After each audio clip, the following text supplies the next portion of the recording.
Hello and welcome to the Last Standee, a board gaming podcast brought to you from 3 exciting countries across Europe. I'm Alessio, your host today with a big baggage, and I'm joined here today by Cara. Hello. And Fen.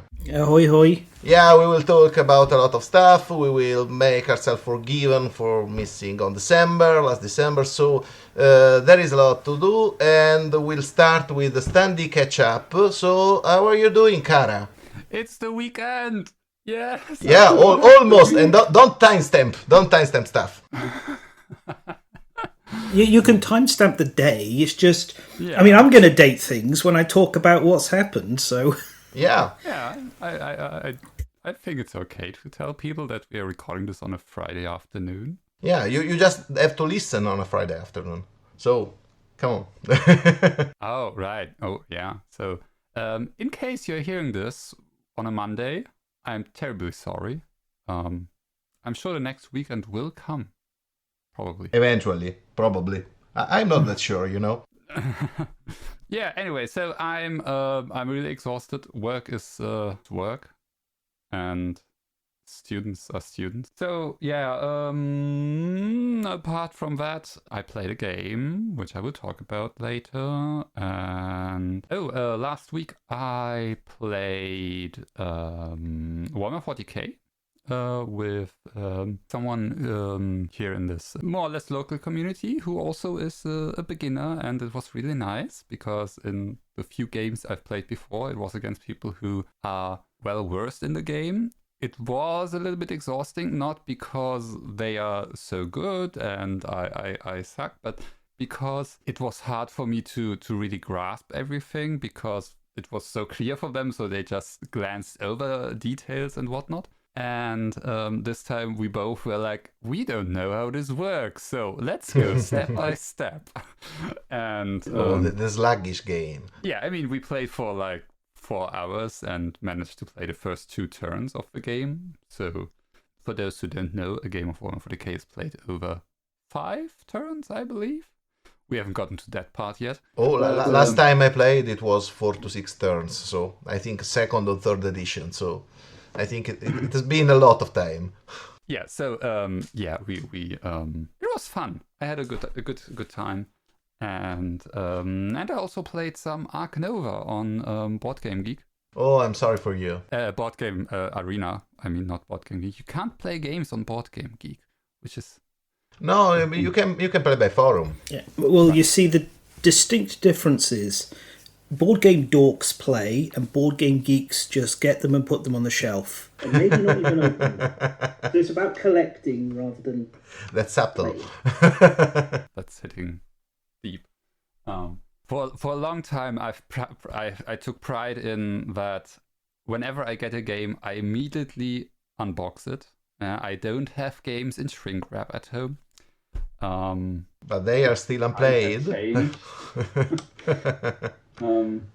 There might be 1 or 2 or 10 games in shrink wrap at my home. Anyway, so Ark Nova. I realized it's really a nice game. I really like playing it. I played a game with my best friend, like directly live, and I'm playing a game with 2 other friends. Online. Asynchronous, yeah. Yeah, you got Asynchronous. Async. I think we are at it for like 6 weeks or so now.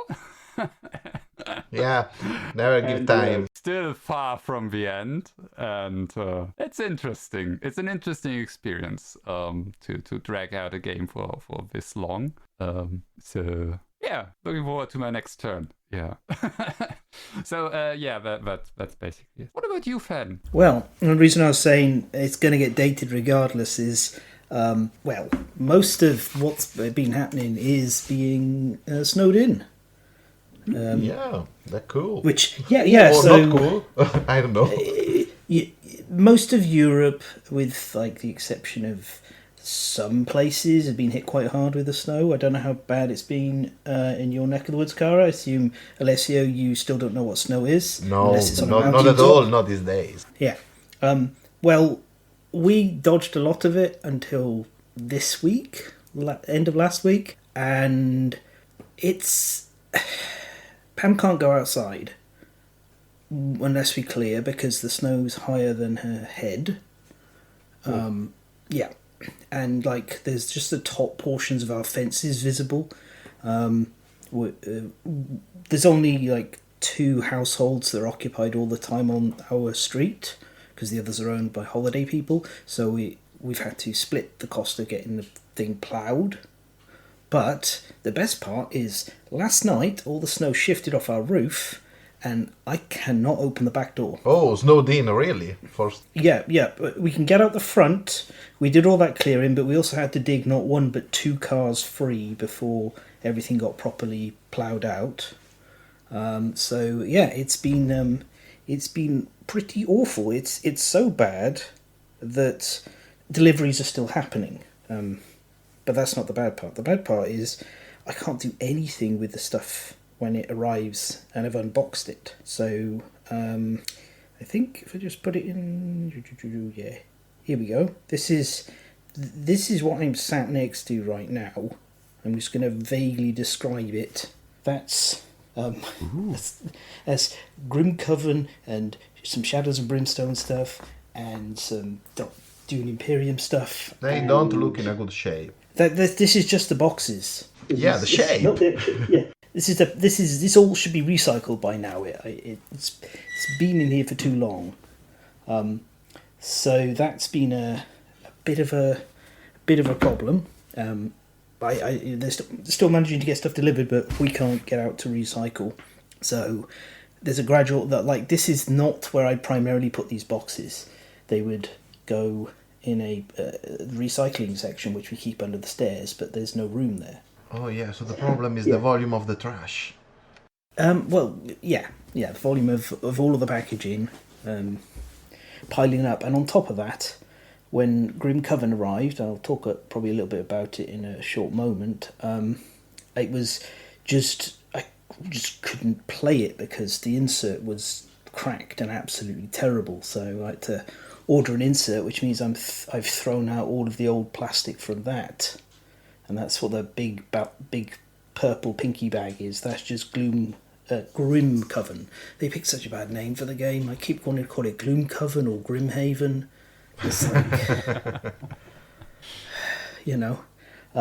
but yeah. Beyond that, well, it's just kind of you don't get to do too much. So I've been catching up on some games I've been meaning to for a while, like beyond just board gaming. I do enjoy video gaming for unwinding because it's nice to play something that you don't have to move all the pieces around and handle all of the upkeep and admin. So I just been through finished the DLC for Case of the Golden Idol, and I've been playing Rise of the Golden Idol because they're both like quite nicely discounted. I gotta say, it is much nicer playing Rise of the Golden Idol because they made the interface less rubbish. The hardest part of Golden Idol wasn't solving the mysteries, it was being able to navigate everything and put all the right information in the right places because the interface was terrible. And I don't know how many people are familiar with this, but there's a like fundamental part of human psyche where when you walk through a doorway, your brain will do a slight reset to like if it's a protection thing. It's like, you forget stuff. Yeah, I heard that. Yeah. So you're like leaving. The thought is that it's like a survival instinct from leaving a protected place and possible predators being out there. So it's mostly useless for us, although. Like when you enter a kitchen and you forget why you entered. Yeah. Yes. Yeah, but also like switching windows on computers could do it to some people as well. Like you change a window. That's why having multiple monitors. I have 2, and I really need 3 because sometimes if I've got 2 windows full and the third one going, I flick to something new and I'm like, what was I doing? Because the Windows caused that refresh state. But anyway, the Case of the Golden Idol is terrible for that. There's so much of that just you like trying to remember information and suddenly you're looking at something like I know what the answer is, but it's all gone now and I have to recheck everything. But Rise of the Golden Idol's just managed to fix that somewhat. So if you like mysteries, like solving puzzles, they're both brilliant. Although, and I did write about it, I'm not going to go into it lots here, but the... Hang on, the name is a little awkward. The Seance of Blake Manor is one of the best I have that mystery one. games I've played. It's brilliant. Yeah, It is so just, yeah. off to wishlist they go. Yeah, Steam. Yes, yeah, it's the most logical, well laid out, enjoyable mystery I've ever solved. It's everything I wanted Blueprints to be. Oh, Blueprints, I liked it. I liked it up to a point, and then there's like the final chunk of trying to do everything is so much effort for so little payout. So, like, I think once you've rolled credits twice on Blueprints, I think it's best for you to just put it down. Exactly. Yeah. Yes, that's my impression too. But I liked it. It's gamey the right way. I hate the drafting system. I think it's terrible. And it gives you all the tools to handle it far, far later on in the game than you actually need them. Yeah, it's just annoying to be like, I know what the solution is, but now I have to get this room to appear adjacent to this room, and it's like, no, please. But still, like, a lot of people really praised it, and I was going to be like, it's the best mystery game I played in 2025, but then I played Seance of Blake Manor, and that just, forget everything else, that was incredible. Okay, wishlisted. So good, yeah. But yeah, apart from that, weather, games, video games, a dog who's very frustrated because she can't go out as much as needed, because it's just not safe, and that's kind of it really. I got Dante Inferno arriving at the start of next week, so And I that just was realised that's going to make the box situation worse, so I'm not going to talk about it anymore. How's you been, Alessio? Oh, well, I'm with a terrible backache, thanks for asking. So, possibly it's a thing from yesterday, so it's very recent. I think it's just me getting old, so that's par for the course. I'm on painkillers right now, so kind of works. I'll just need to rest a bit, but like Cara said, at some point when you listen to this, it's a weekend, and so I will eventually rest. Apart from that, I have, I think, two noteworthy items of news, and one is personal, kind of. And it's something that in my entire board gaming career happened exactly 0 times before, so it's a thing I share proudly. My neighbor, who is a nice person, who is just the house next door, became a board gamer because of me. Just because I managed to interest someone in board games. And I know that since we are talking on a podcast, this sounds pretty weird, but actually it's the audience that finds you normally. So it's weird, it's positively strange that I managed to convince someone to try board games and find exactly the right games for them. So it was nice, it was satisfying in a way. Meaning that, I think that I understand your tastes enough to suggest you a game, and that game will be cool. And so this is my piece of good news. I think I played with him. He's coming over after we stopped this recording, so it's kind of a serious thing about this. This is the cool news from after the holidays, I think. The other less cool news is an actual news item. I don't know if we still do that, but did you hear about leather games? What happened in the last month, I'd say? I did hear that something happened, but I don't know what. Okay. Yeah. Well, tell us all about Buried Giant. Yeah, exactly. But even before then, it all started, I think, in December when there was... it began, actually, a Kickstarter campaign for Take, a new 4-letter game from Leather Games. And it was designed by Ted Kaya, who was the COO at Leather Games at that point.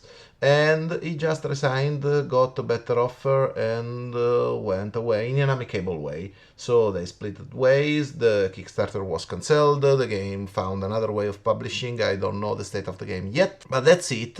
After that, over the holidays, all of us ARCs and Oath subscribers and bakers got an email from Coldwell that E and Kyle Ferrin were leaving Leather Games for Barry Giant Studios, a studio they founded with... I followed a bit the discussions of BGG, so it's a lot about drama. So I mean, it's all vapor. There's nothing really interesting about this except that this is stuff that happened, and possibly the future of some games will be. I don't think it will be jeopardized because everyone did this reasonably and in amicable way, like they said. So everything is fine, and we wish well to everyone basically involved. But I like watching this drama. I don't know. If I wrote this in a BGG board, I would be already flagged. My post would be flagged because I was incentivizing discussion. But really, it's nice to have a podcast for some for some things. I guess you would say comment removed, reason disrupted. Yeah, exactly. Reason disruptive. Exactly. Yeah. One of the most interesting things I found is that when I learned about this, I went to check out their new website, and my virus protection just throws up a ton of "this isn't a safe website, I'm protecting you from it, don't click any further." I assume they've not got something set up right on the security certificates or something, so that was fun. Yeah, I do hope they hurry up, because like Oath for me is the biggest unfulfilled promise that they've ever done. And I really wanted to get the expansions, and Barry Giant have the license now. I didn't want to late pledge. Given that all of their stuff goes to retail pretty much fully as is, I was like, I'll wait until they're on the store or something. But I can't tell if it's even there because I closed the site down so quickly in panic. So it's like, yeah, I'm sure it's safe. I know it's safe. From everything I've learnt about them, I'm sure that's not what they want to do, and there wouldn't be any benefit in trying to swindle me anyway. I don't have enough money. Yeah, I'm sure it's fine. Anyway, usually these things are with the clock. Like you are sending something with a different clock than your time zone should be in, because the tolerance is like 15 minutes. So if you send a web request to something and it has a wrong timestamp compared to what they were expecting, you get, hey, someone trying to scam you, or using an old request, for instance, or a request in the future to duplicate your request and try to get your data or something like that. But anyway, this is troubleshooting. I stopped working. It's weekend, so... I don't really care why. I thought it was kind of funny how I go there to check it out, and immediately I'm like told, don't go near this, it's dangerous. And it's like, oh, somebody needs to sort that out. Anyway, it's a brave new world in a brave new year. We will see. I am waiting for new foundations of Oath 2 and for the new expansion about Darks. I have a complicated relationship with Coldwell Games, but I end up liking them all in the end, so probably everything will be fine. We'll see. Like I said, I have a wife who still watches Grey's Anatomy. I think she's on season 22 or something, 22, which means that some of our listeners are younger than the show, and since basically it's all about drama, I like to read about drama in board games, and this is my news item. I am kind of enthralled. I can't avert my eyes from this, so I will just keep watching and keep you posted, whatever. And I think this is it from me. I played a bunch of new games, but we will get there. So I think, Fen, what did you bring for us today? Yeah, just a collection of like half-formed thoughts and this and this. Yeah. So first of all, on the role-playing front, I just finally got the core book box thing for Daggerheart, which if you haven't seen it, it's a new role-playing game system from like a bunch of people who are in and around various popular parts of role-playing on the internet, and it's kind of an umbrella system for a whole bunch of different settings to play. It's got D12s in it and it uses them, so I'm all for it. That's how you sell me on a game. You have D12s as a mechanic because it's the prettiest dice by far. It's got nice shaped sides and everything, and it rolls nicely, and it gives you a bunch of percentage drop numbers that's not easy to track immediately, so it makes it more mysterious and fun. But beyond me opening it up and going, this is a really nice quality book, and it comes with these class cards that are all gorgeously illustrated and clean and clear and everything, I can't tell you anything more about it beyond it looks nice, because we're still chugging away through Aliens. And I say we're still, but it's been mostly interrupted by holidays, and one of my group is studying to become a doctor, so he's become a bit erratic when he's able to make it, which is fine. It's, it's important, but it's slowed things down a bit, so it might be a long time before I get to talk about Daggerheart. But yeah, whatever. The big one, which is upstairs right now on the table, is Grimcoven. I did get that right? Yes, I did. Gloomcoven. Yeah. Gloom cupboard. Yes. Grim cleaning.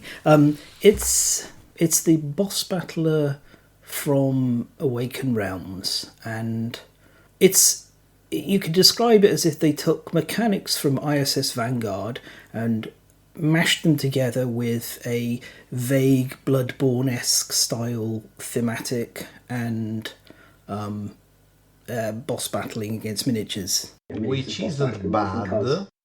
No. It's a really, really crunchy game. Mm-hmm. Like, unbelievably so. So there's I don't even know how many. There's these grief bounds, that they're called. So that's the bosses, and then they've got the classic minions, which are for various different types. And if I ever have trouble in identifying anything, it's because Awaken Realms kind of has this aesthetic that it feels like they've decided detail is the way to make everything look, so that you stare at a piece of artwork for them and it's an amorphous blob of so much overdone detail. And the same with the miniatures. Awaken Realms miniatures are some of my least favourite models that go in any games, because they're so busy. I really like the intruders in the first Nemesis because they're not that busy. They've got more of that smoothness because they're emulating a little bit of Geiger's style. And Geiger, if you're going to do really busy detailed stuff, look at what Geiger does. Well, Geiger did. And it's a nice use of smooth spaces and really heavy detail in certain places. I shouldn't be looking at two models next to each other and going, I'm not quite sure where one starts and the other one finishes unless I get closer. But that was actually happening. I took some pictures and the models just blend into each other because they're all the same plastic. Anyway, that's the presentation and the aesthetic, and it does matter, but it's not the be-all and end-all. The first frustrating thing for me was when it arrived, I started sorting it. My insert was slightly broken, and I was like, oh, that's annoying. But then once I started sleeving the cards with the sleeves they sent along, the actual, here's our official Awaken Realms sleeve box, the sleeve cards don't fit. The tray they put in for the sleeve cards, for the cards, only fits normal cards, and it only fits all of the cards if they're unsleeved.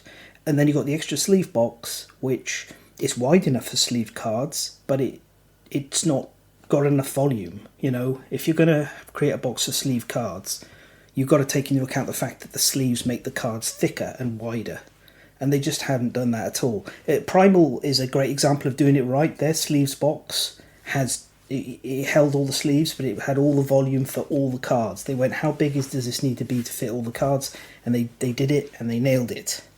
And this didn't. So I was like, well, I ordered an insert off Etsy. It took 3 weeks to arrive, but it solved all the problems, and now the whole game is down to 2 boxes, and it's really easy to pull out, set up, and put down. So that was the first problem out of the way, and I've had a few games of it now, and it's got a really great set of core mechanics. You pick a hunter. They have a certain weapon and armor that gives you X number of dice of different colours, and they all have their own little gimmick, and they have an evolution deck that gradually you unlock and pick extra abilities. And like I referenced ISS Vanguard, and it's like that in that you roll the dice, and then you can put dice with a certain symbol in certain places to get an ability, or in some cases it's any dice goes here to do this. And that's really engaging. It's really fun. It's really nice. And you'll get more and more dice, and you pick dice of different colours that do different things. So I played a bit with a Technomancer, and she's got a bit more of a lean into purple dice because they have the like magic sigil on it. Yeah, ISS Vanguard style. Yeah. Yeah. Yep. I like class things. And then like the Seeker? No, Keeper? Anyway, he's a like Polish, winged. Is it winged Tusker? The classic old winged like armor. If you remember, like the Kislevites in Warhammer have it, but there's something else. Anyway, he's like a tanky character with a demonic sword, and so he works a lot better with attacking dice, but also he needs movement dice, green dice, because he's kind of very slow in support. So it's interesting how each character's put together differently. There's a gunslinger who, bang bang, but that's basically his gimmick. There's one character who's 2 characters. There's a clockwork giant, so like a big kind of tanky automaton I haven't had a chance to play with yet. There's the duality, who's like a winged sort of angel, but she's like split between using white and black feathers as a mechanic, and depending on how you do it, she can go in different ways, or you can try and run a balance between them. Every character's really fascinating and interestingly put together, but some characters are just absolutely terrible versus some Griefbound. They just can't do it. They can't function. And sometimes the tutorial for this game, it's a really good tutorial for sitting down and learning. But you get to a certain point and it says, okay, now you can carry on the scenario if you want to, or you can set up a new one.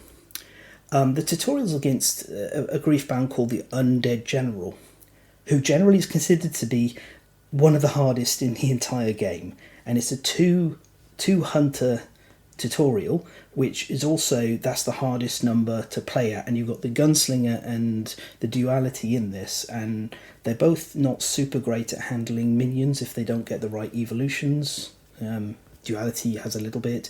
Gunslinger is kind of at a waste, but you can play sort of more of a fanning kind of lots of shot style.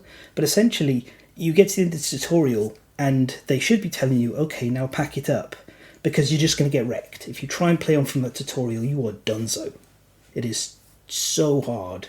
And also when you look at the little grid they give you of like fight the Griefbound, the very first one on that whole list is the Convergence, which is like it just taxes you by setting everyone on fire repeatedly, and you have to kind of manage putting the fire out on top of killing minions and leveling up. I literally just played another game this afternoon, and I got to the very final part of you have to. I'll briefly talk about how you handle the Griefbounds in a moment, but I got right the way to the very last bit, which is the final phase stage of the whole thing, and it just went and one-shot both of my characters one after another. And I was just like, okay, well, it's not even like we were particularly injured, just okay, all right. And one of them was the Keeper, who's got the highest like health pool in the game, and I was just like, oh, well, I guess fine. So that's kind of where the unevenness is, but there's some really neat stuff in there, like when you attack the Griefbound, you have 2 cards sitting on its board, and you choose to attack those cards. And if you deal X amount of damage, equal to the amount of players, I think it is, you will cause the card to be unfocused, and that'll disable some of the abilities when it triggers. If you deal enough, you will destroy the attack card, cancel that attack from even happening, and then you'll reveal an opportunity that might like put a new card into play or make the boss stun for a turn or something like that. And then after that, a new card will start going in, and so you've got this rotation of what do we do about the card that's about to happen this turn? What's coming up? Can we get enough damage on the card that's coming next turn so we can actually kill it when it arrives on that turn? And you're trying to just basically whittle the boss deck down to 2 cards, and then those will go away, and you'll face the final attack phase. So it's always really easy to tell how much damage you need to deal, how dangerous things are. Everything's up in front of you. You know what the minions are going to do, what they're going to target. You know what the elite or elites is going to do. You know what the Griefbound's going to do. You just have to try and handle it, and I like that. I think it's nice. Essentially, you're getting the randomness at the start of, I've rolled my dice, this is what I've got, and because that's random, everything else is kind of almost entirely scripted, set up ahead. The event, which you don't know what that is, that can like throw a bit of a wrinkle in the mix at times, but on the whole, it's sort of very puzzly and thinking, which I do like. But you're kind of, you need to spend the start of the game handling the minions, handling the elite, and grabbing as much, it's called, I've forgotten its name now, the Lament, it's called Lament, that's it, as much Lament as possible to spend on levelling up. And so essentially you're always best off kind of delaying the whole thing, like taking your time, not trying to get to the last attack phase until you've leveled up enough times, generally like to reach your corrupted form, as they call it, which is more powerful but also more kind of unstable and dangerous. So on the whole, I don't know where I land with it yet, because it is very good, but it's kind of exhausting to play.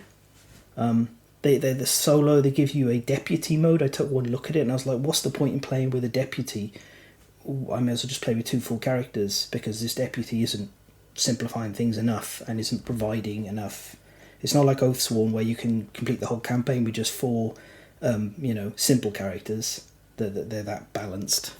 So yeah, it's if you see it on a shelf and it's the Standee version, I think it's like about 80-ish euros or something, and you're interested in a boss battler that has some sort of scaling but a little bit of unevenness, but has a lot of cooperation.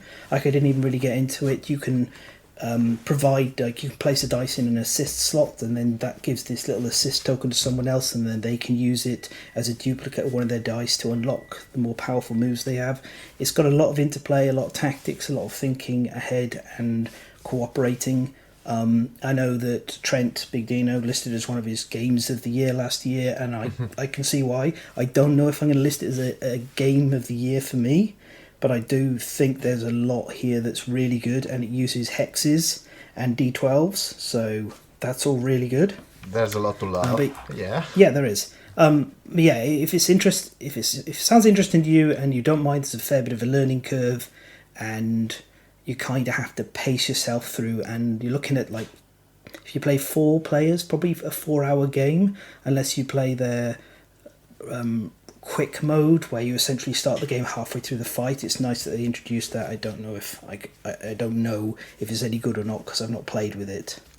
But if you do, I would thoroughly recommend you take a look at the easy mode and pick a few from there to help you as you're learning the game, just to soften things, because it's not fun to not get to the final attack at least, and it's not fun, believe you me, to just die on the first attack of the final thing, because, you just couldn't quite get there. Yeah, I was here for 4 hours. Come on. Yeah, I was here for... I earned this, and this is what you do to me. On other things... my copy of Old King's Crown arrived like a couple of weeks ago. Yeah, I haven't had a proper dig into it. It's gorgeous, and it's really interesting and clever, and I think it's a fantastic game for people who like a card-based kind of area control game and want that. It's even great. I played the solo mode a bit to learn, and it's really well done. It's incredible that it's more or less like a one-man show, and such a great job on it. It's really, really good. Yeah, it's an extraordinary first game, actually. It is. Yeah, there's a lot to like. I still have to form an opinion because I like it a lot personally. But whenever it's kind with when you play root with a new group, everyone is kind of underwhelmed because they expect to do something, and in the end, the game at some point ends with no climax. So Yeah. that's it. I have yet to make up my mind. Probably by the end of the month, where my friends, the technical ones, the German game players, yes. Yeah, there's a lot of layers to it, and I think it gets better once you are familiar with everything, and it's worth playing like multiple games with the same faction before switching to properly dig into it. So it's a lot deeper than it looks at first, so I think that's fantastic. Yeah, the factions are deep, so actually, yes, you have to master a faction. You can't just switch. Yeah. Yeah, you could switch, but I think it's more beneficial to play the same one 2-3 times and then maybe try something else. Yeah, exactly. Yeah. What else? So I have picked up, just before Grimcoven arrived, I picked up playing Shadows of Brimstone again because I was looking for something. Oh yeah, you never learn. Yeah. Well, I Shadows of Brimstone. I like it. Yes. it's the second best modern remake of Warhammer Quest.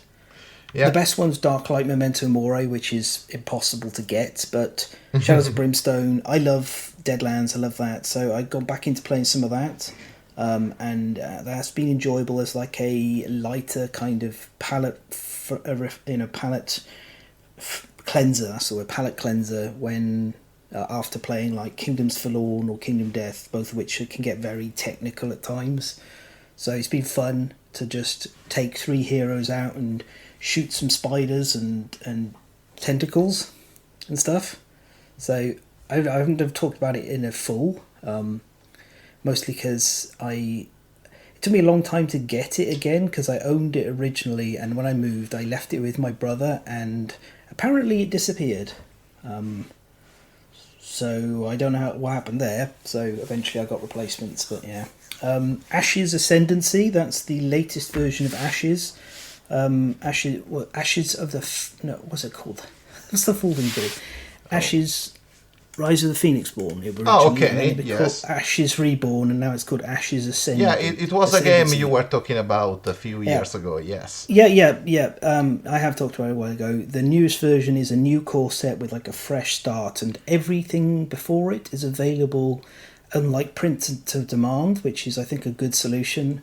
I'm sure people have heard about the problems with Fantasy Flight games, and they've retired like almost all of Arkham Horror's back catalogue and Marvel Champions, which is unfortunate. I wish they'd set up a print on demand, which Plaid have done. But the new thing's fantastic. They've built on the boss battling version of Red Rains, and they now got these... I can't remember the exact name of it now, but essentially these new kind of bosses against... it's like a new Phoenixborn, effectively, instead of a monster. It's such a great game, and I think that's a fantastic jumping point for people to get into. You just get Ashes Ascendancy, you get 2 Phoenixborn decks that you can play against each other, or you can play together against the boss, the Dragonborn it might be called. No, so yeah, Dragonborn. It is Dragonborn. Yeah, so big recommendation for that.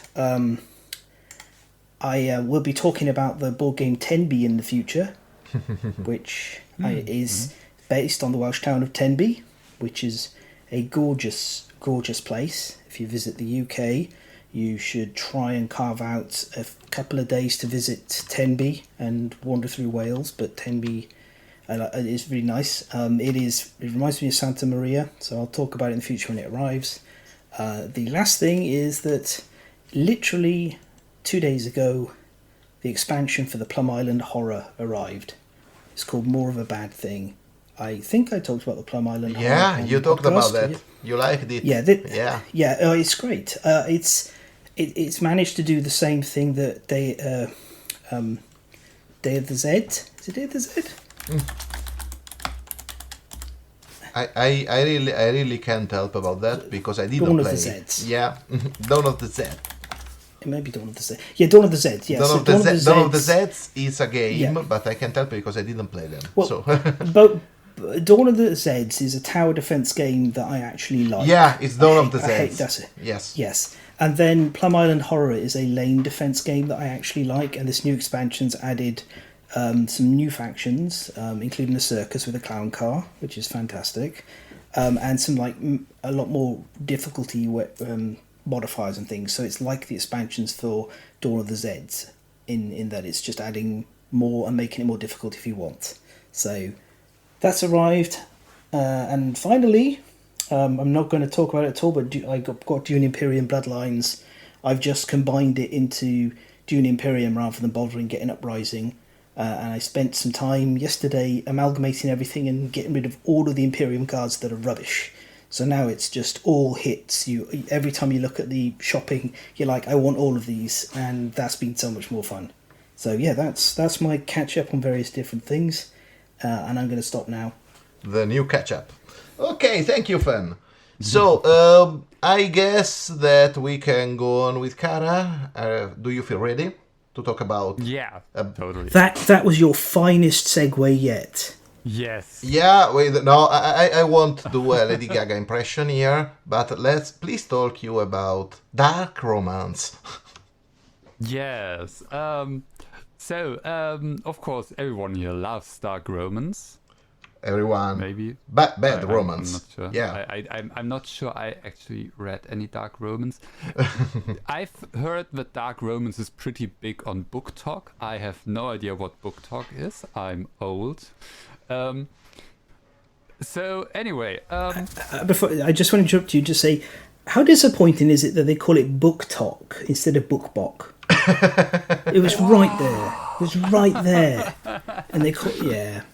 Anyway, do tell me about this because I've not heard of this, and I was looking at the games that fans also like, and I was like, I don't recognise any of these games, so I am really curious. I think I understand why you probably haven't heard of it, and why probably many of our listeners haven't heard of it, because I think it's a German game actually, You can correct me if you have any other information, but no, it's a German game with some English edition, yeah.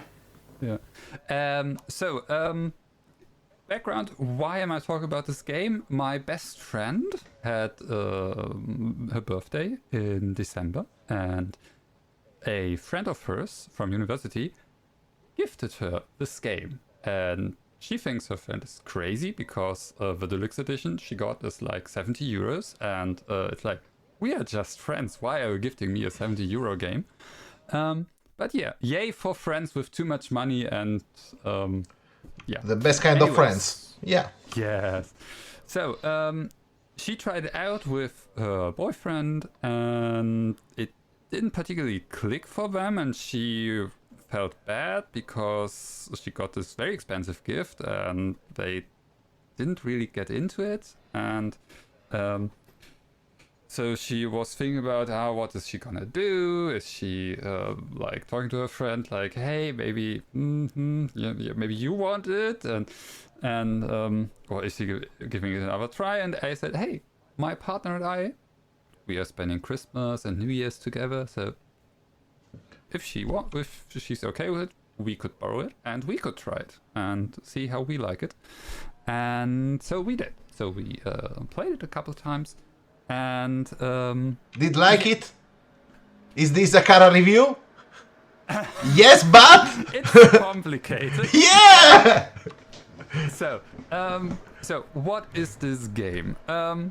It's a social deduction game for 2 players, which obviously makes a lot of people, I guess, interested, including myself, because I do like social deduction games, but I lack the social part in my life to play a lot of social deduction games. So the idea of being able to play this with only one other person seems intriguing and weird, because social deduction games often work off interactions between Yes. people and stuff like that. So okay, so the setting is basically like Victorian England, London, and in a dark romance fantasy setting, and the two players play out so basically a dark romance thing, situation, development, whatever, and depending on which character they have, they try to lead the romance into a different direction. And so while playing, you need to figure out, first of all, what the other player's role is, so you know which direction would lead to your victory, and also so you know which direction would lead them to victory, so you can avoid that. Kind of fog of love with the roles. I'm not sure. I haven't played Fog of Love. Oh, that's what I was going to ask, is if you played Fog of Yeah, Love. yeah. Because I wanted a comparison, but carry on. Then Mantis Falls. There are 5 Mantis different. Falls. Yeah, There are Mantis 5 Falls. different roles in the game. You have a count, you have a demon hunter, a vampire, a trickster, and the poet. It's a dark. And you start the game with every player drawing a role card and keeping it hidden off from the other player. And both can have the same role. So each role card has 2 copies, one male, one female. That's the first thing. I talked to my partner about it.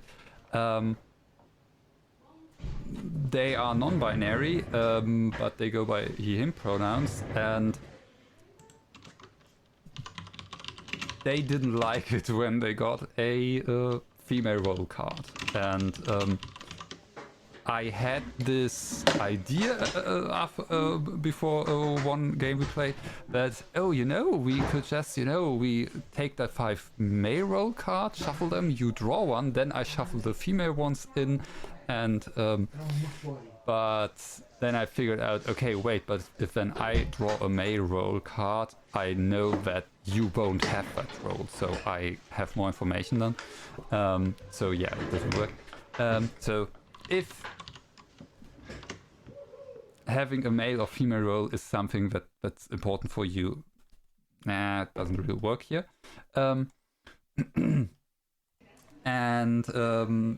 But yeah, so it's called, you have one of these 5 roles, and you get one of these nice tables with the different roles, and for each role you have what direction gives you a victory over each of the other roles. So there are 5 routes you can take in your romance. There is, romance, there is rejection, there is manipulation, there is Verwegenheit and Versuchung. I'm struggling to translate them. I'm sorry, what? Versuchung is temptation, and Verwegenheit is Gesundheit, did you say? It's not a direct translation, but I'm linking it to being daring, and I'm liking this by the moment, even more and more. So anyway, and for example, if you are a count, you win through romance against Demon Hunter, accounts and demon hunters. You win through rejection against vampires and tricksters, And you also win through romance against poets. Counts like romance. Absolutely. Whereas vampires try to tempt the counts or reject the demon hunters, obviously, or romance other vampires, or so. It all depends on the constellation, what you actually want, and when you're playing, when it's your turn, you draw 2 of the story cards. The story cards have some artwork and basically a scene title or something. For example, here I have gemeinsames Musizieren, so making music together. And the idea of the game is you draw 2 cards, you pick one, discard the other one face down, and you play this one card you picked, and you describe to your opponent how this scene started, what you're doing, in this context of a romance. Like I voluptuously play the piano. Yes, Yeah. like that. And then at the bottom of the card, there are 2 options, left or right, and with different symbols. For example, with the making music, there is on the one side is romance, and on the other side is rejection. And then your opponent gets to decide which of those 2 sides they pick, and describes how they basically react to this. And and then it's their turn, basically. And you have in the middle between you 2, you have this round game board with 5 routes that spiral towards the middle, each corresponding to one of these things. And you have markers. Every time a symbol gets picked, you move the corresponding marker 1 space towards the middle. And in the turn in which at least one of these markers reach the middle, the game ends and you check who won, or if someone has won. You compare it with your goals and you're done. Yeah. Exactly. So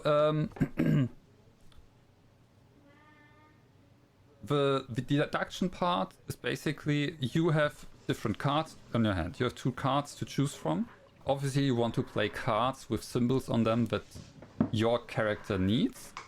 But your opponent chooses which symbol exactly.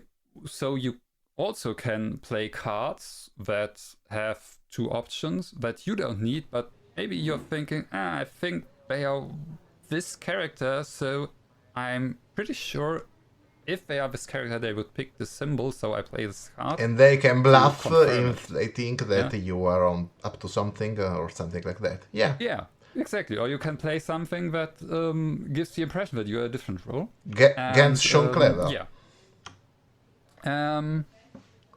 It plays pretty fast. Like 15-20 minutes it took us. Board Game Geek says 30 to 45 minutes. They are having a lot of fun with this role playing. Probably.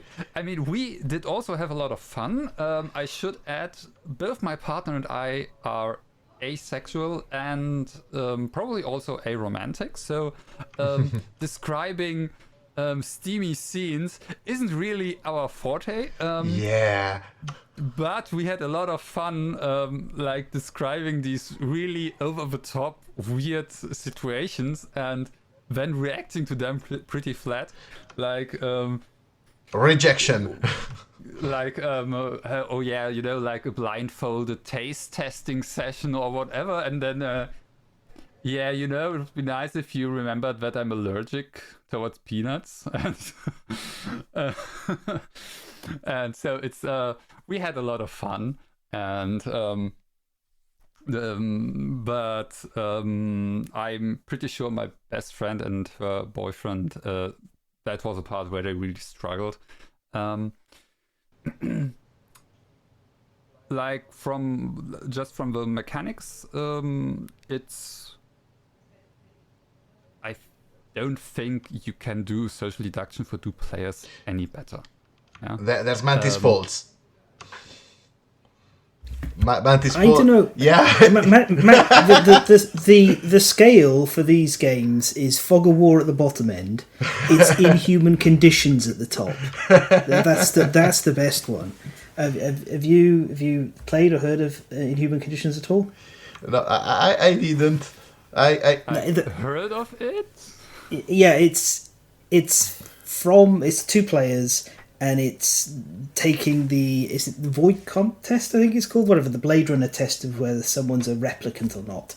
And instead, it's a Cylon. It's sort of, but you sit down and one person is the investigator and the other person will draw a card, a thing that tells them if they're an android, a robot, or they're real. And their job is to convince the investigator always that they're human. And then near the end of it, you grab the other person's hand and stamp them as a robot or not a robot. You have to void camp someone. Yes, that's void camp beautiful. I surprised them talked about it before. It's from the guys who did Secret Hitler, and it's way better than Secret Hitler. It's really, really fun, and you can see people playing it on YouTube, and it's worth a watch. Just as a spectator, it's fantastic. That's what this was starting to remind me a bit of, but more gamified and complicated. So, unfortunately, I don't know where we can place it on the Fog of Love to Inhuman Conditions scale. Probably below Mantis Falls, but probably way above Fog of Love. Yeah, anyway, I think that the mechanism is clever because besides the role-playing, you can have a full game by just playing the symbols. So I think that part is done smart enough. Yes. Yeah. There is a little bit more to it also. Like on the top of the scene cards, there's a symbol. There are 3 different types of symbols. And there's also this, like, you collect those, and when you play, you have scenarios you're playing. There are 11 different ones. They are meant to be played in order. The first one is like the tutorial. You only play with 3 possible characters to get the gist of the game and not have it to be too complicated with too many characters. Then you add a 4th character, and finally the 5th character. And also you have like NPCs that can be present, and if you have collected the corresponding symbols during the game, you can, after you play the card, you can also use these symbols to activate an NPC for a different effect. Like, hey, I can check what the next 2 cards will be that my opponent will then be able to draw and choose one from, and stuff like that. So, yeah. This is the deluxe edition I have here. Yes, that's what I was going to ask. Is the deluxe edition suggests you can play it with 4 players? Yes. How do you feel about that? So, first of all, deluxe edition, basically it has the components so you can play with 3 or 4 players. It's a social deduction game for 2 players. So when I heard, okay, you can play with 4 players, I was like, huh? And after I played it with my partner for 1 or 2 rounds, I checked the second rulebook that's put in there for, 4th player, for 3 or 4 players. And the thing is, I'm showing a picture of the setup in the camera. Yeah. Basically, you set up 4 games. So it's still a social deduction game for 2 players, but instead of playing with 1 player, you play with all couples. Both of your neighbors. Basically, you play in a circle, and it specifically says, "Hey, you start by playing a card towards your left, and then you play a card towards your right." And Yeah. Yeah. So It's between two castles of Mad King Ludwig the Romance. Between two castles, yes. and the idea is, hey, then you get more information because you not only get information from your game with the opponent, but also from the game between them and the one next to them. But the idea of trying this sounds horrible to me, to be honest. Especially if you then are trying to roleplay. Oh my god. It might manage to be like an Ed Wood film where it's so horrible and cringy that it goes right round the horseshoe and comes out the other end amazing. It sounds like an absolutely brilliant disaster to experience. This is a Glenn or Glenda case, yes. What I find more interesting is I think it's also from the deluxe edition, the I'm trying to translate it. Seelenverwandte, der endlose Tanz. Soulmates, the endless dance. It's a game mode for 2 players, where instead of playing single games, you play a small campaign. The idea is you meet over different lifetimes, yeah, and you have a track where you basically collect points when you win, and after a couple of games, or once you reach a certain threshold, you end and you evaluate how the romance of a different lifetime ends. And unfortunately, I didn't get to try that with my partner, because I think that sounds really interesting, especially considering that one game is pretty quick, and like with quick games, it can be over before you even realize that it started. And so I think playing over multiple rounds and might be more interesting. It just occurred to me that in this game you can replay the scene from the season 3 ending of Stranger Things when you both sing the never-ending story. I haven't watched Stranger Things. But I have, and I have no recollection of that. Oh, it shows how good it is. No. Let's not get into Stranger Things, because my opinion is after season 1 it drives off a cliff. No, definitely yes. But season 3 has Dustin sing. No, yes, that's a but. That's a but. That's a true but. Yes. Anyway, season 1 is great. Yes. There is one design choice in this game I find super weird.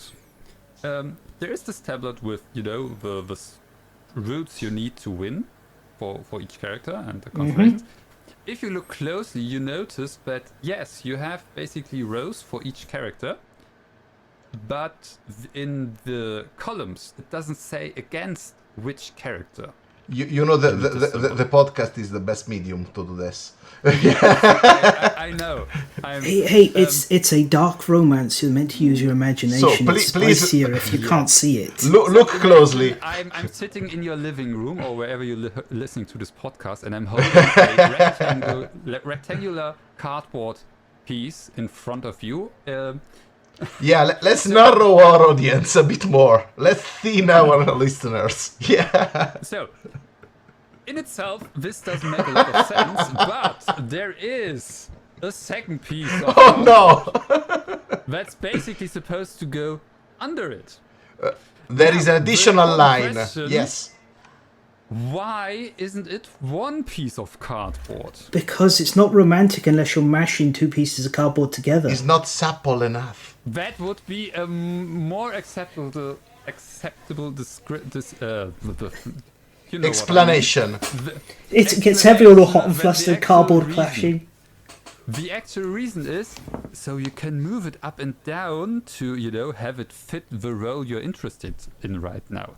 Which, at first glance, sounds like a good idea, It's a lot of stuff on there, so if you have this piece of cardboard and you can move it to the row you're interested Again, the podcast. Perfect.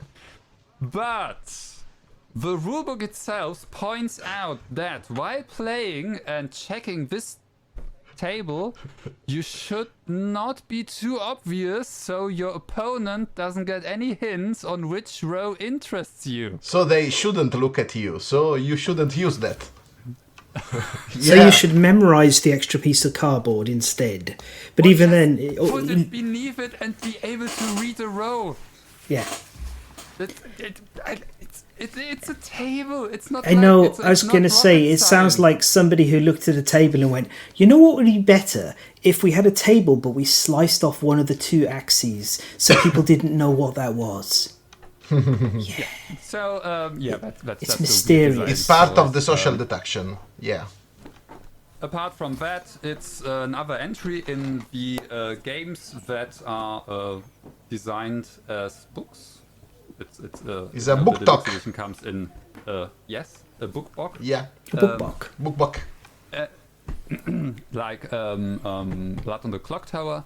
It comes in a book box.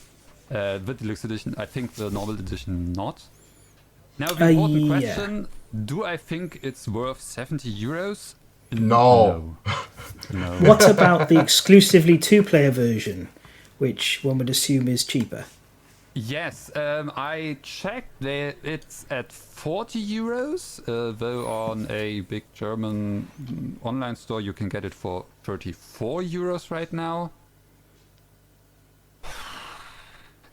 I still think it's expensive. It's basically a card game for two players. With a sliding table. With a sliding table, yes.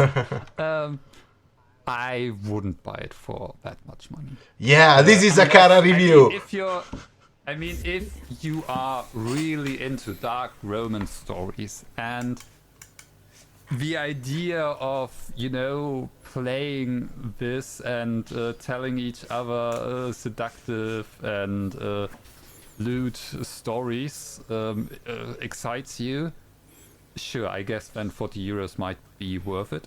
I cannot see how the deluxe edition is worth it.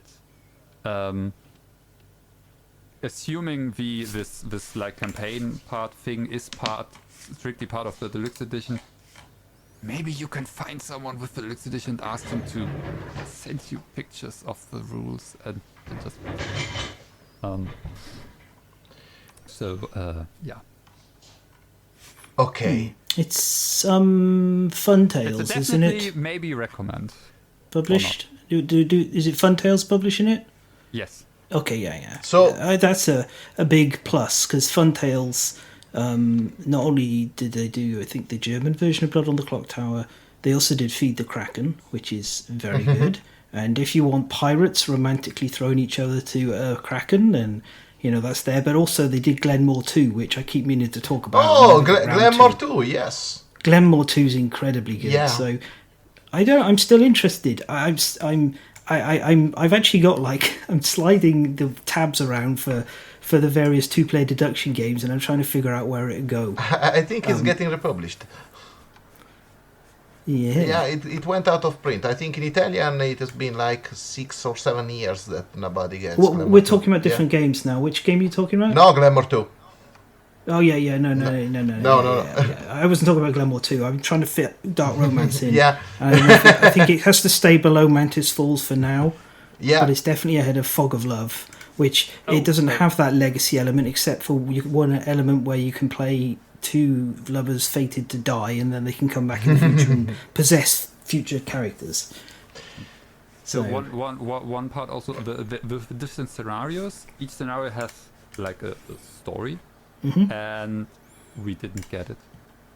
Okay.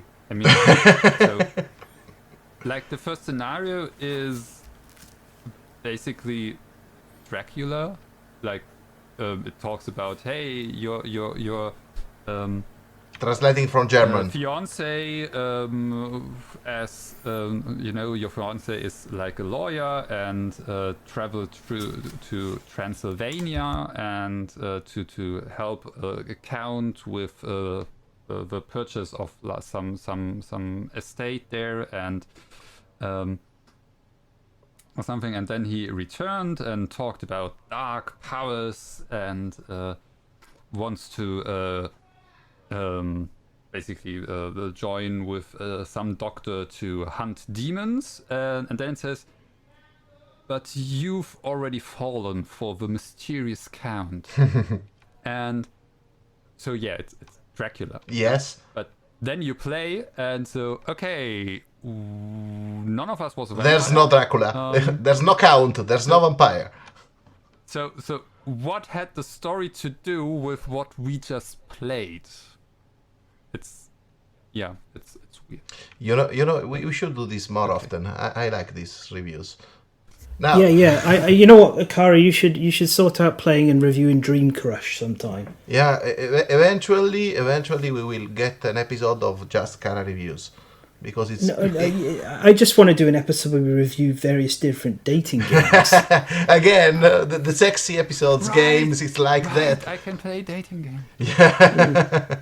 Anyway, I have to get Fog Love. is it my turn? Because I think Yes. I think I mean, you're Yep. moderating, so Yeah, you decide when it's your turn. You can make it swoop in with No. a smooth segue No. and whisk us off to London, and there's no Dracula. no, I just want to say that for a 20-minute game we talked like half an hour, and now I have 2 games to review in like 5 minutes. So great. All right, okay, worth it. you're on the clock. Hurry up! Yeah, no, I'm going. So Come on, stop stalling. Yeah, Come on, get on with it. Come on, hurry up! Okay, I'm waiting. hey, let me do my job. Come on. So let's talk about 2 games that I really wish to talk about. So since you'll probably hear about them, or I hope that you will hear about them in the near future, I think it's right to cover them. I'll just go a glance about both of them, but as usual, write us, ping us, send a DM on Board Game Geek or whatever if you want to know more, because they are very beautiful in their own regard. So let's start with the first one. You're not going to get them done in 5 minutes like this. Come on! I'll do if you don't push me. So, the first one is Toy Battle from Paolo Mori. Is a game from last year, but is basically achieved global distribution right now. It's a tactical 1 versus 1 battler with supply lines played with toys. You are just playing tiles. You don't do anything else except playing tiles representing toys. You have 8 different types of tiles. The teams are symmetrical, but you remove randomly 3 toys from your chest each player, so the composition is slightly different, and you play in different battlefields. The game is beautiful because it's basically the simplest way to play a very tactical game. Now, basically, I'll tell you exactly what is the killer feature for me. Strategy games aren't really strategy games, basically never. Whenever you end up playing about a game that is strategy, it ends up being tactics, and it's mostly because of one factor and one only, which is the supply line. The real strategy games have supply lines with your troops. So be it Sekigahara with connection to the castles, be it general orders, be it whatever they want. If it's a true strategy game, you have a supply line. This is the simplest game. Hang on. Yeah. Are you coming out as a die-hard chit wargamer here? Because this sounds like somebody who plays, was it Flames at War or something? Oh no! It's I play like 300. If it hasn't got supply lines in it, yeah. it's not a war game. Anyway, if there's no supply lines, it's not a war game, but it's actually not a strategy game, because actually no game we play or we talk about is a real war game. Never.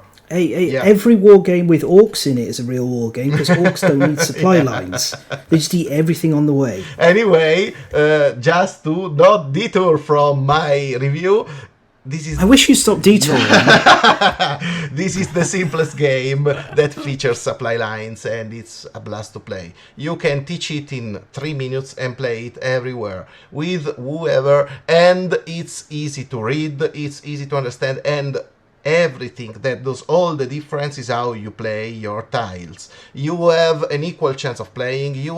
It's all that leaders should have done, but it's a great game in its own regard, and I really, really hope that it will get an as door right now. It will get Spiel des Jahres. It deserves it, and actually, this is my bet for the year because it's the best strategy game I played last year, and it's a 5-10 minutes game. It's beautiful. You play, you keep replaying. It has a lot of replayability because there are 8 scenarios. Yeah, the duck. The rubber duck is the jolly card. It can be played on top of each other's supply lines, but it can be beaten by everyone. So it's a beautiful game. It's a perfect iteration. You can try it on BGA. It's worth it. You can read it in a second. It's recommended. It's also kind of cheap because despite having 2 big wooden bars inside the game box, it's like 30-35 euros, I think, or at least it used to be because I bought it last year, so this is the first time I can talk about it. And this is it, Toy Battle, very recommended, best game of 2025 for me, so whatever. Okay, there's Eternal Decks, so they are my 2 best games. Probably I would award the prize to Eternal Decks in the end, but we already talked about it. It's a great game. The fan, stop the touring. Fans sending pictures on the chat, so whatever. The second game is Unstoppable. Unstoppable is a beautiful game for entirely another reason, which is it's the perfect solo game for last year. Now, there are a lot of great solo games, even better solo games that are Unstoppable, that are not really solo games. They are multiplayer games that were not designed with solo in mind, and they are great. Now, when you talk about true solo, you usually think about something like Unreliable Wizard, which is great, but it's extremely simple in playing, or about Witchcraft, which is also great, or Maquis, or whatever. All this range of games, these are your kind of solos. And Unstoppable brings this the next level. Now, Unstoppable is famous for being done by John DeClaire, the one behind Mystic Vale, which was the first card crafting game. Mystic Vale is completely mediocre. It's a game I loathe. It's better digitally than physically because you don't have to sleeve it. Yeah, but I also hate the app game, so I know it's a rubbish game. Yeah, please understand me when I say that for me to love a game like this game has to be very good because it comes with the same design in mind. So this is a great game. When you play a solo, I think it's sci-fi. It's a solo sci-fi hero. There will be a Kickstarter with Dungeon Crawler Carl, which is a series of book. I think it's gory and kind of fantasy-ish. I don't know, but just check it. But this is the sci-fi setting. You play an hero against a threat, and you can play card combos. You upgrade your cards, you sleeve your card and compose your cards, which become in this case the winning thing is that the cards have 2 sides. On the back sides they are the threats you are facing, meaning that to draw new cards you have to defeat the threats. In that case you draw the card, and when you upgrade the card, the upgrade has 2 sides, and the back side of the card is an upgrade to the threat. So you have actually to defeat the boss with specific condition. There are 3 bosses, one of which is kind of campaignish in the base game, and you have to defeat the bosses before the countdown ends, or you get to the lost condition of the campaign. And while you do that, you basically play a lot of crazy card combos to get more cards, to play another card combos to upgrade your cards. It's very satisfying to play. Now, the one thing is, after 2 or 3 games, the only way this game is, after you played against all threats a couple of times, this game is easy.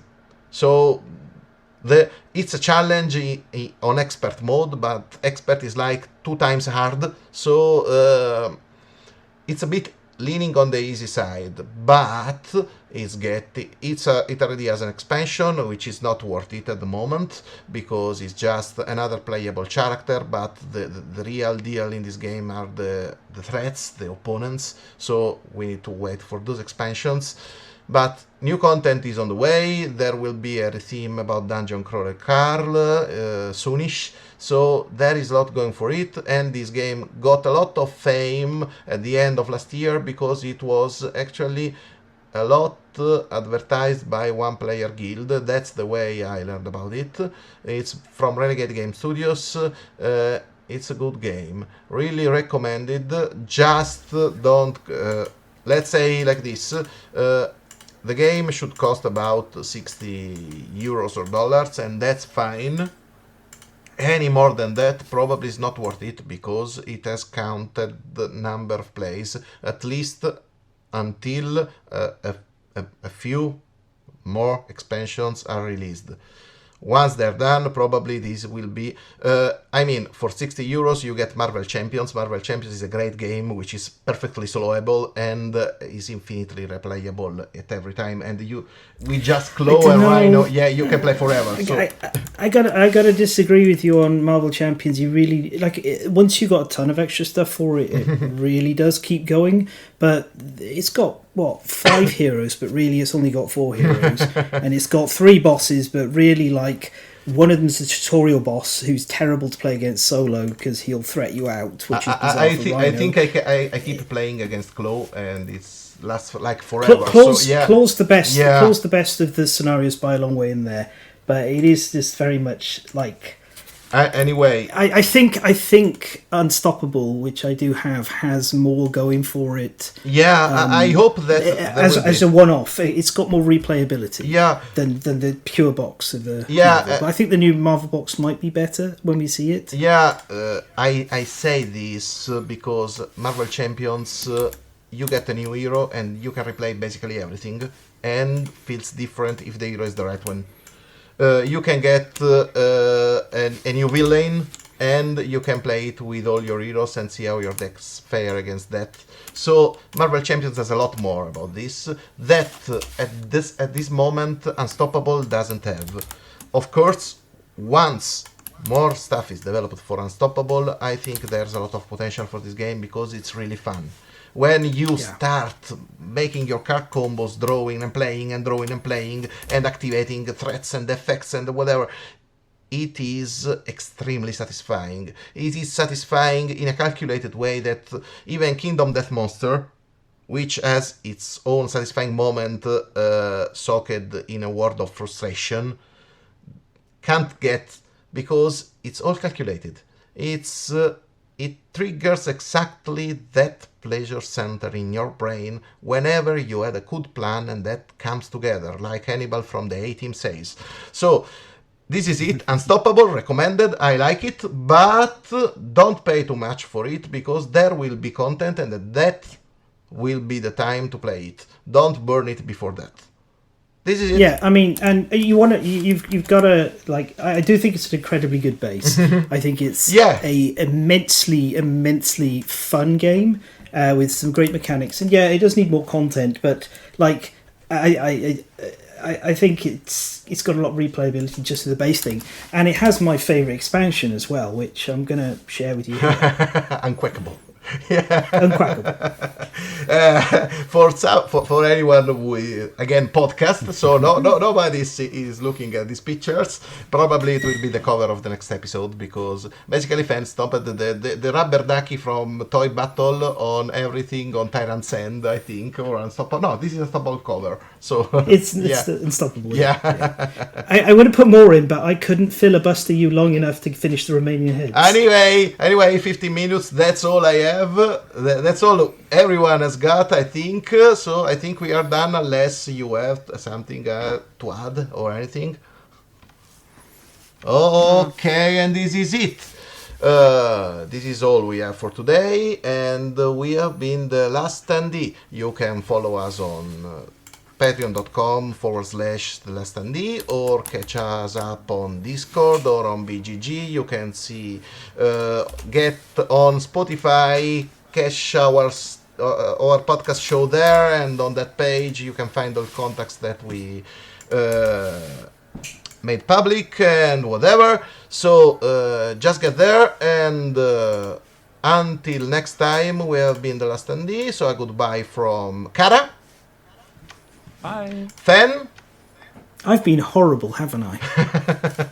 And from myself, goodbye. And remember, the second D stands for I don't know, I didn't prepare that. So It stands for Quackable. for Quackable, absolutely. Second D Yeah, stands for there you go. Quackable. Obviously. The Obviously. starts with a muti.